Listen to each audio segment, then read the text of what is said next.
मध्य प्रदेश में मैं हूं आपके साथ अमित शर्मा। मध्य प्रदेश में पटवारी भर्ती घोटाले को लेकर सीएम हाउस घेरने जा रहे कांग्रेस कार्यकर्ताओं पर पुलिस ने वाटर कैनन से पानी छोड़ा। इस दौरान पुलिस और कार्यकर्ताओं के बीच जमकर बहसबाजी और चूमा झटकी हुई। लेकिन बड़ी बात यह थी कि जो अभ्यर्थी जिन्होंने इस परीक्षा को दिया है वो भी इसमें अनियमितता का आरोप लगा रहे हैं और जो भर्ती रुकी है इसे लेकर सड़क पर अब हुड़दंग होने लगा है। इस पर आज हम चर्चा करेंगे। इसके पहले देखिए ये खास रिपोर्ट।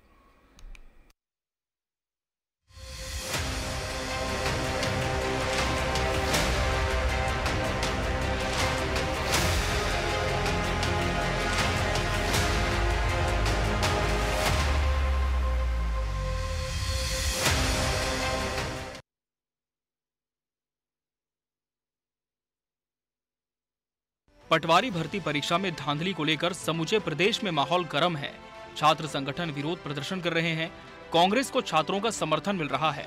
भोपाल, इंदौर सहित प्रदेश के कई जिलों में पटवारी भर्ती परीक्षा में गड़बड़ियों को लेकर प्रदर्शन हुए। निरंतर विरोध के चलते मुख्यमंत्री शिवराज सिंह चौहान को पटवारी भर्ती परीक्षा में चयनित हुए युवाओं की भर्तियां रोकने का आदेश देना पड़ा। मध्य प्रदेश की भारतीय जनता पार्टी की सरकार को यह चेतावनी देता हूं कि मुख्यमंत्री जी जान चाहिए, अगर ऐसे व्यापम में पटवारी घोटाले 3-3 बार होते रहे, पटवारी महाघोटाले होते रहे, तो मध्य प्रदेश की राजधानी भोपाल में माता रानी की कसम, मध्य प्रदेश की राजधानी भोपाल के मंत्रियों के बंगले के गेटों को तोड़ने का काम हम नौजवान साथी कांग्रेस के कार्यकर्ता करेंगे। बीजेपी ने इससे एक दिन पहले ही भोपाल में प्रेस कॉन्फ्रेंस कर गड़बड़ी का मुद्दा उठाने वाले कांग्रेस के युवा नेता गौरव त्रिपाठी पर हमला बोल दिया था। बीजेपी ने गौरव त्रिपाठी की भूमिका को संदिग्ध बताते हुए दिग्विजय सिंह और गौरव त्रिपाठी की कॉल डिटेल और दोनों की भूमिका की जांच की मांग की। देखिए, जिस विषय में जो विद्यार्थी आरोप लगा रहे थे उस पे माननीय मुख्यमंत्री जी ने पुनर्परीक्षण करने की बात की है। जब मध्य प्रदेश का मुखिया संवेदनशील माननीय मुख्यमंत्री श्री शिवराज सिंह चौहान जी ने जब इस चीज़ को कर दिया तो मुझे लगता है कि ये सिर्फ और सिर्फ राजनीतिक रोटियां सेकने के लिए ये काम कांग्रेस कर रही है। रही बात निश्चित ही अगर किसी को चोट लगी है दुखद है, पर लॉ एंड ऑर्डर अगर प्रशासन को जो देखना है उन्होंने उसी के दायरे में रह के सब किया होगा। दरअसल मध्य प्रदेश सरकार ने 2023 के लिए 8000 से ज्यादा पदों के लिए पटवारी भर्ती परीक्षा कराई थी, लेकिन युवक कांग्रेस और एनएसयूआई के नेताओं ने इस परीक्षा में गड़बड़ी, फर्जीवाड़ा और घोटाले के संगीन आरोप लगाए। इसके बाद परीक्षार्थियों ने प्रदेश भर में जोरदार प्रदर्शन किया, लिहाजा सरकार को नियुक्तियां निरस्त करनी पड़ी। अब कांग्रेस सड़क पर है। देखना ये होगा कि आरोप प्रत्यारोप की राजनीति में चयनित पटवारियों और परीक्षा देने वाले लाखों उम्मीदवारों का क्या होगा। टीवी 24 के लिए भोपाल से जीएस गोविंद की रिपोर्ट। और आज हम इसी विषय पर चर्चा करेंगे और इसके लिए हमारे साथ खास मेहमानों का पैनल भी जुड़ चुका है। हमारे साथ भाजपा नेता सुरेंद्र शर्मा जी जुड़े हैं। सुरेंद्र जी, आपका बहुत बहुत स्वागत है इस कार्यक्रम में। कांग्रेस से फराह खान जी अपना पक्ष रखेंगे। फराह जी, आपका भी बहुत बहुत स्वागत है डिबेट लाइव में। और हमारे साथ राजनीतिक विश्लेषक और वरिष्ठ पत्रकार डॉक्टर भूपेंद्र सुलेरे जी भी जुड़े हैं। डॉक्टर भूपेंद्र जी, आपका भी बहुत बहुत स्वागत है। चर्चा की शुरुआत हम सत्ता पक्ष से ही करेंगे। सुरेंद्र जी, पटवारियों की परीक्षा होती है, भर्ती परीक्षा होती है, इसका रिजल्ट आता है, इसके बाद देखा जाता है कि जो अभ्यर्थी हैं वो लगातार आक्रोशित हो जाते हैं जब जो नियुक्तियां हैं वो रोक दी जाती हैं।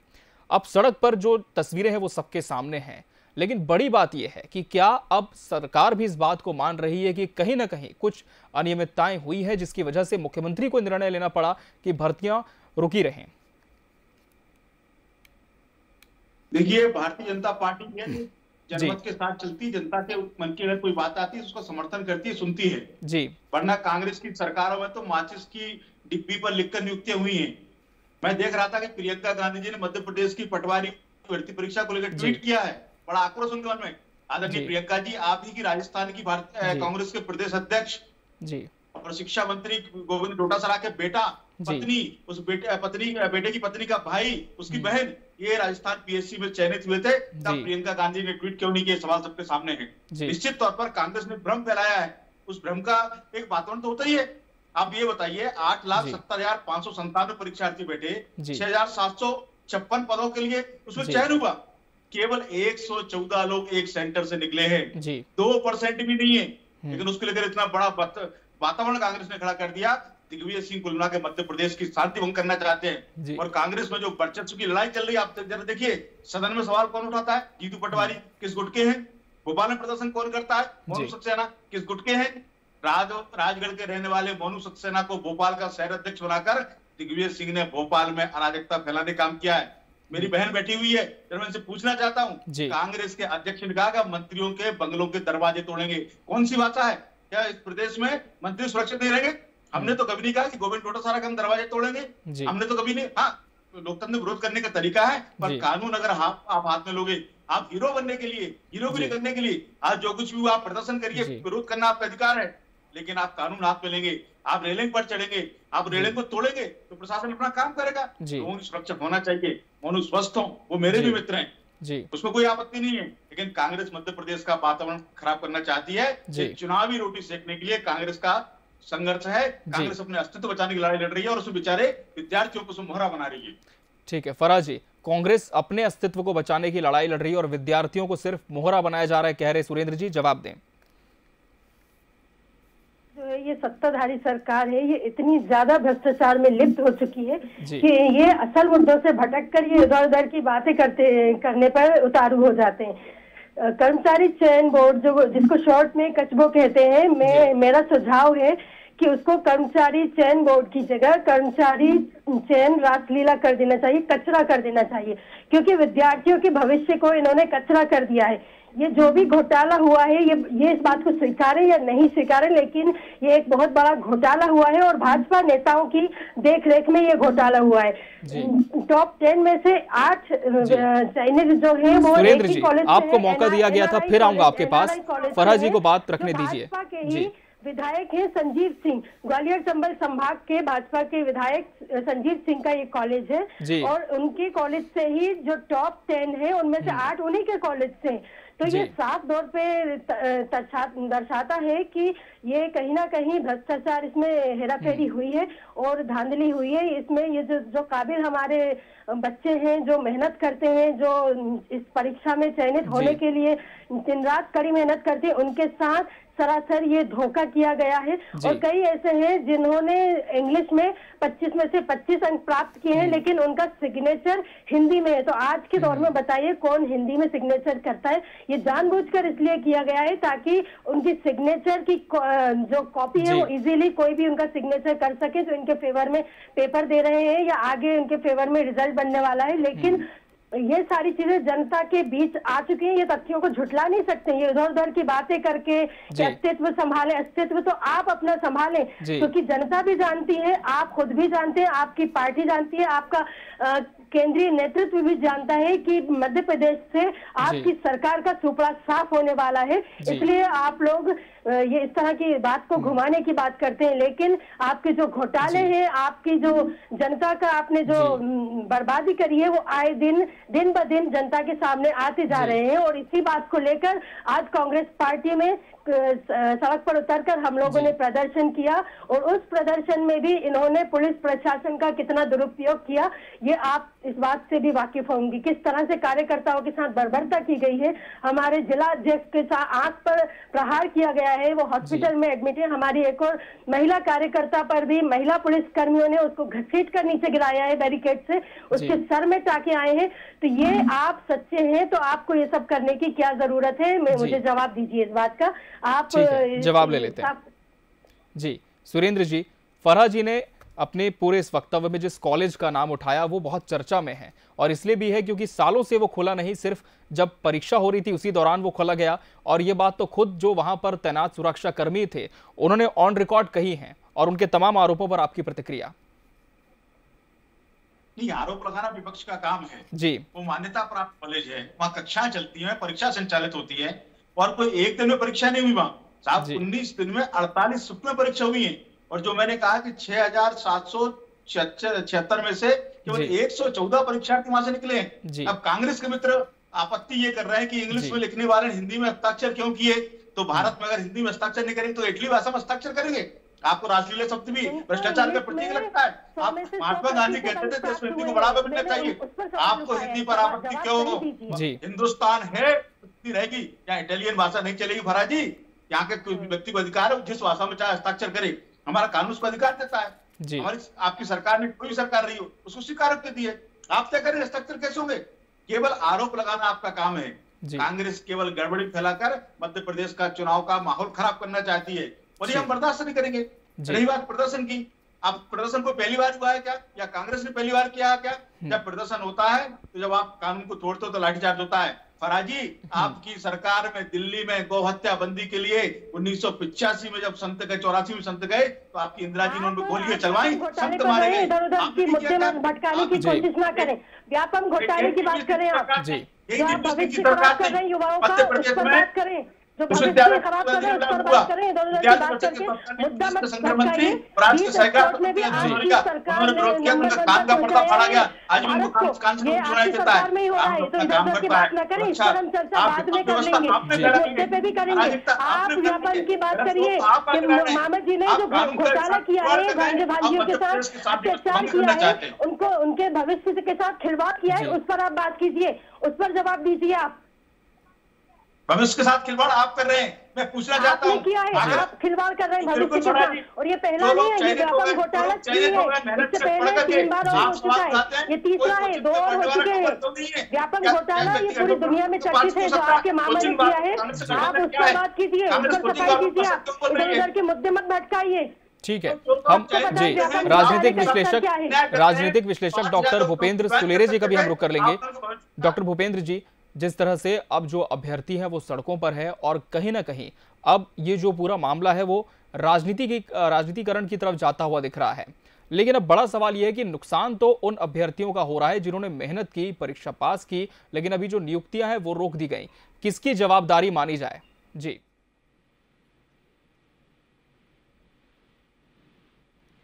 भूपेंद्र जी, क्या आप मुझे सुन पा रहे हैं? डॉक्टर भूपेंद्र जी, क्या आप तक मेरी आवाज पहुंच पा रही है? चलिए भूपेंद्र जी से फिर से संपर्क करने की कोशिश करेंगे। फराज जी, सुरेंद्र शर्मा जी ने एक बड़ी बात कही है कि जो अभ्यर्थी पास हुए हैं नुकसान उनका हो रहा है, कहीं ना कहीं बीजेपी इस बात को स्वीकार रही है, लेकिन उन्होंने ये भी कहा है कि कांग्रेस अब इस पूरे विषय पर सियासत कर रही है जो कि अभ्यर्थियों को मोहरा बनाकर की जा रही है। क्या कहेंगे इस पर? जी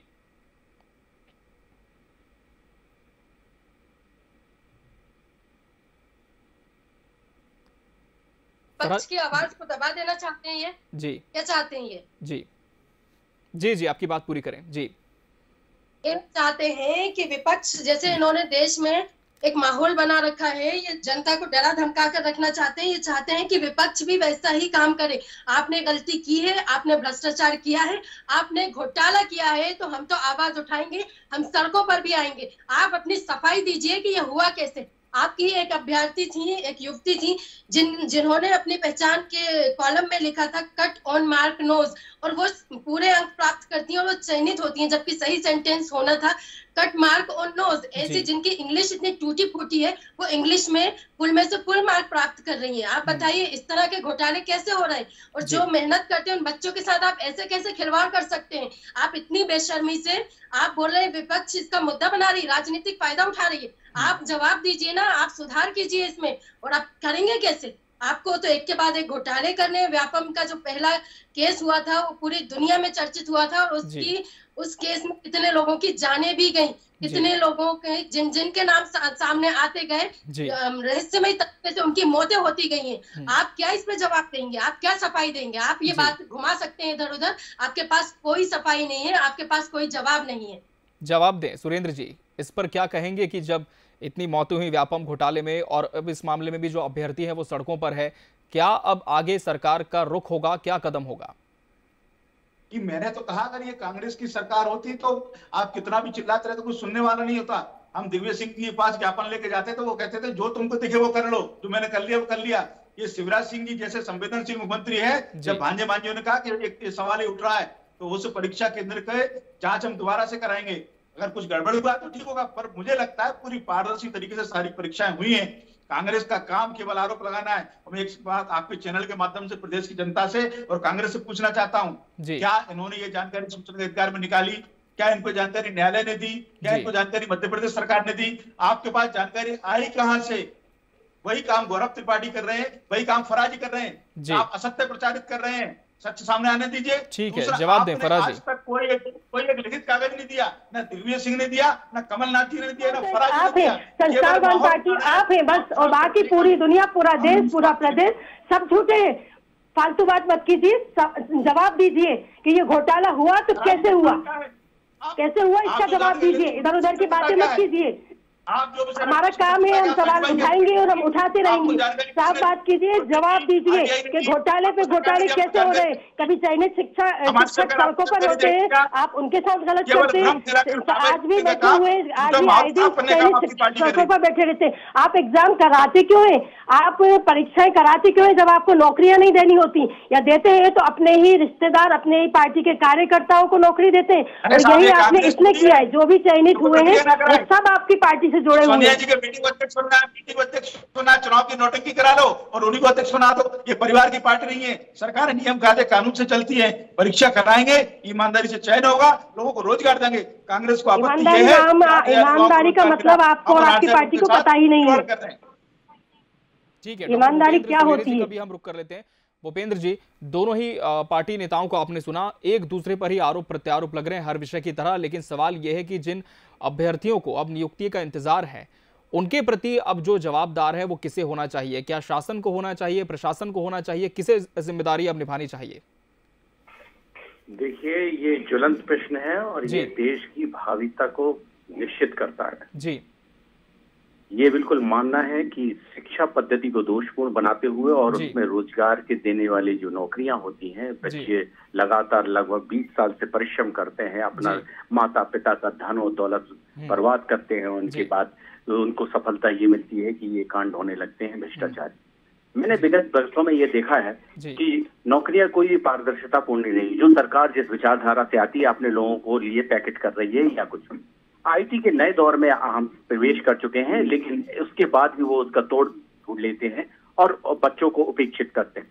हमारी सत्तारूढ़ पार्टी या विपक्ष की पार्टी, दोनों लोगों की नैतिक जिम्मेदारियां हैं कि उस पक्ष को सामने लाएं जो भ्रष्टाचार के रूप में है, और साथ में यहाँ पे ये तय भी होता है कि जो न्याय प्रक्रिया है उसको भी उस प्रक्रिया के द्वारा इन लोगों के जो दोषपूर्ण हैं उनको कठोर से कठोर दंड भी दिया जी। हम कैसा राष्ट्र बनाना चाहते हैं, ये कौन सी बात की जिम्मेदारी है? क्या इसमें सिर्फ सत्ता पक्ष और की ही जिम्मेदारी है? इसमें विपक्ष की भी उतनी बड़ी जिम्मेदारी है। आज अगर वो विपक्ष में, कल वो सत्ता में आएंगे तो वो भी यही करेंगे। हमारा प्रश्न यहीं पे है कि आज ये जिम्मेदारी तय होना चाहिए कि व्यक्ति जो अभ्यर्थी है, जो पढ़ रहा है, जो कठोर परिश्रम कर रहा है, जो देश की विकास में हिस्सेदारी कर सकता है, उस हिस्सेदारी को आप बिल्कुल खत्म कर रहे हैं उसकी शून्यता की ओर, और अपने विचारधारा या अपने उपेक्षित लोगों को आगे बढ़ाने के लिए आप रास्ता खोद दे रहे हैं। और इस तरह से प्रक्रिया को कोई भी करे, भले ही आप लोग राजनीतिक रूप से उसको प्रेरित करने के लिए अपने अपने वोट का आधार बनाएं,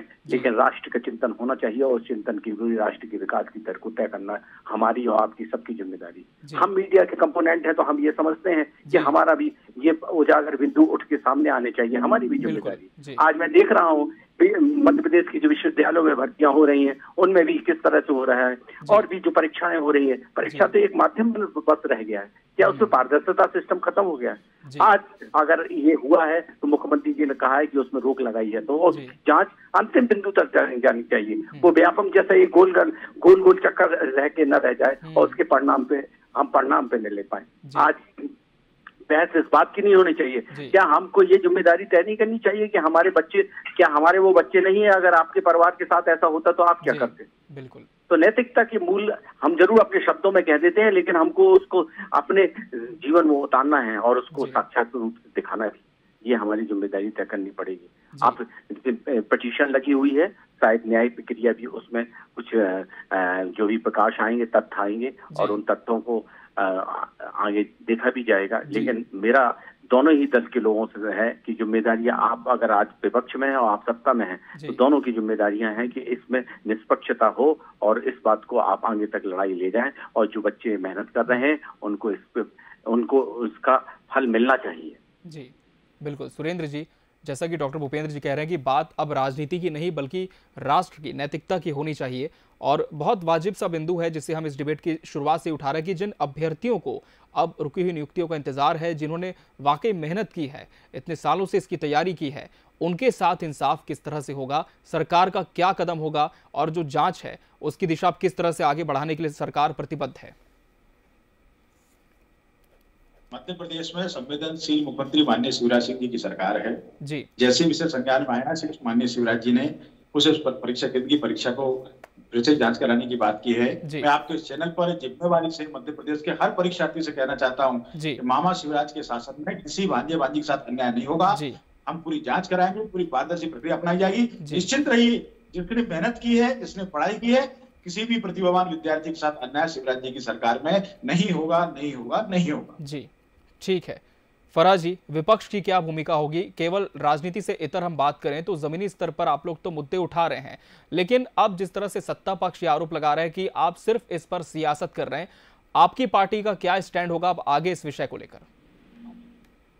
देखिए, हम लोग तो आवाज उठाते रहेंगे, ये घोटाले करते रहे, हम लोग आवाज उठाते रहेंगे और ऐसे ही सड़कों पर उतरते रहेंगे। अभी हाल ही में इसी साल का मामला है, नर्सिंग की जो परीक्षा हुई थी उसमें भी बहुत बड़े घोटाले सामने आए थे, तब भी हमने आवाज उठाई थी। शिक्षक कर्मी सड़कों पर बैठे हुए थे, तब भी हमने आवाज उठाई थी। जब सड़कों पर बैठे हुए थे और जिस दिन इन्होंने लाडली लक्ष्मी योजना का दूसरा वाला किस्त का वो किया था, उसी दिन मामा जी ने घोषणा कर दी थी कि उनकी बातें मान ली गई हैं, लेकिन उसके 2 दिन बाद भी चयनित शिक्षक फिर सड़कों पर बैठे हुए थे। तो इस तरह के जो मुद्दे हैं हम उठाते रहेंगे, ये कितना भी बचने की कोशिश कर लें, जो हमारा काम है, जो विपक्ष का काम होता है, वो हम करते रहेंगे।